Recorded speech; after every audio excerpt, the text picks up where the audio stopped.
Welcome to Technia TV. Hello everyone, I am Mayank Aroda, Faculty of Journalism Mass Communication Department from Technia Institute of Advanced Study.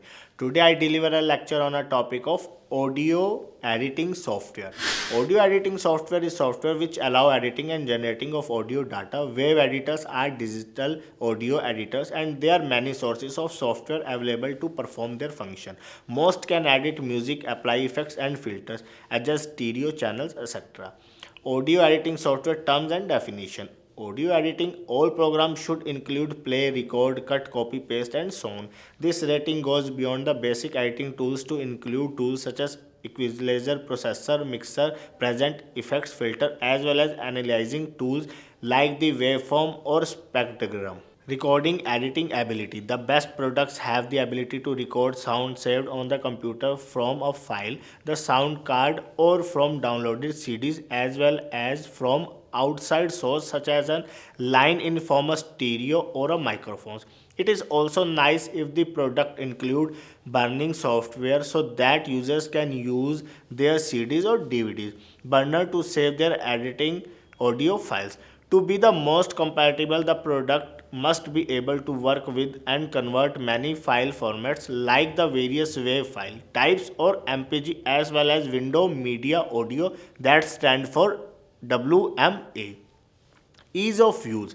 When we talk about the ease of use, all major features of the product should be easy to find and use. It is helpful if the product contains present effects and filters placed in the drop down menus, mouse, zooms, right click, edits, and unlimited undoes quick recorders that look for some sound cards or streaming audio without manually having to set the source is also a nice feature.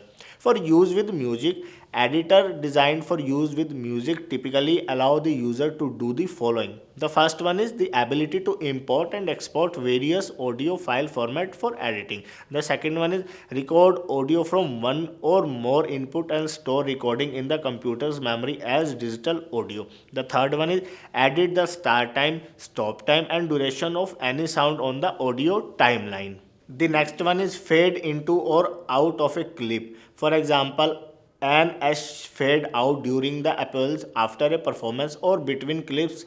The next one is mix multiple sound source track. Combine them at various volume level and pan from channel to channel one or more output tracks. The next one is apply simple or advanced effects or filters including comparison, expansion, flanning, reverb, audio noise reduction and equalization to change the audio. The next one, playback sound.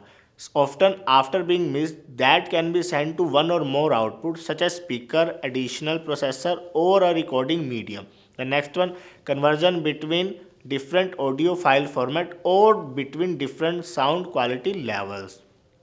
When we talk the comparison of destructive and real-time editing, destructive editing modify the data of the original audio files as opposed to just editing its playback parameter. Destructive editors are also known as sample editors. Destructive editing applies edit and processing directly to the audio data, changing the data immediately. If, for example, part of a track is deleted, the deleted audio data is immediately removed from that the part of the track. Real-time editing does not apply change immediately but applies edits and processing on the fly during playback. If for example part of a track is deleted, the deleted audio data is not actually removed from the track but is hidden and will be skipped on playback. There are some advantages of destructive editing. In graphic editors, all change to the audio is usual visible immediately as the visual waveform is updated to match the audio data. The number of effects that may be applied is virtually unlimited through may be limited by disk space available for undo data. Editing is usually precious down to exact sample intervals. The another one is effect may be applied to a previously specified selected region. Mixing down or exploiting the edited audio is usually relatively quick as little additional processing is required. Now we talk the limitations of destructive editing. Once an effect has been applied, it cannot usually be changed. It is usually mediated by the ability to undo the last perform action. Typically, a destructive audio editor will maintain many level of undo history so that multiple action may be undone in the reverse order they are applied. Edits can only be undone in the reverse order that they were applied, undoing the most recent editing first. The next one is advantages of real time editing. Effects can usually be adjusted during playback or at any other time. Edits may be done or adjusted at any time in any order. Multiple effects and edits may be stacked so that they are applied to the audio as an effect chain.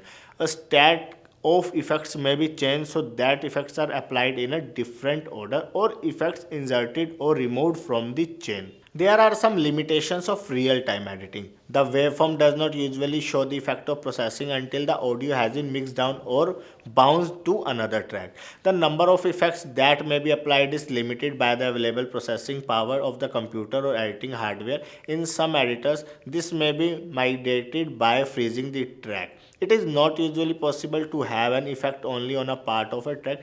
To apply a real-time effect to a part of a track usually required that the effect is set to turn on at one point and turn off at another.